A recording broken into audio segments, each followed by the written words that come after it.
Le combat d'un Normand victime de la maladie du ciment. Éric Bellet souffre de plusieurs pathologies liées à son activité professionnelle. Il veut donc poursuivre en justice les industriels du ciment, mais aussi les politiques.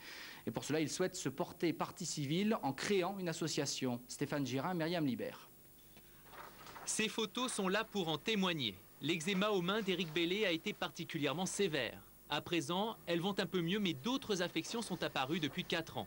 Diverses maladies, toutes liées selon lui au caractère cancérigène du ciment.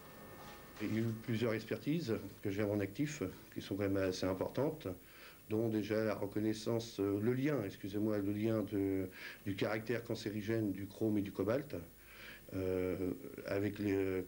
qui sont contenus dans les ciments, à faible dose, mais qui peuvent à la suite entraîner des cancers qui restent à déterminer. On a reconnu quand même une hypertension artérielle avec un toxique, ça c'est quand même assez grave.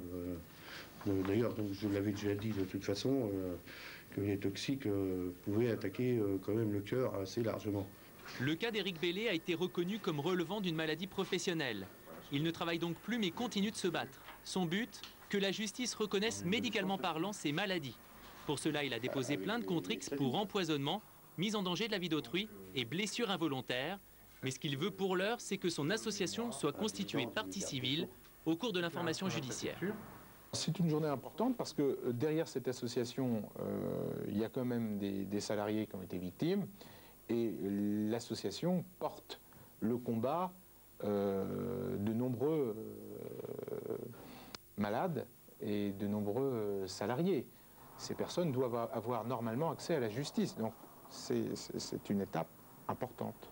En fin de journée, le parquet général a demandé le rejet de cette constitution de partie civile. Le délibéré est quant à lui fixé au 28 novembre. En fonction de celui-ci, l'association se pourvoira ou non en cassation.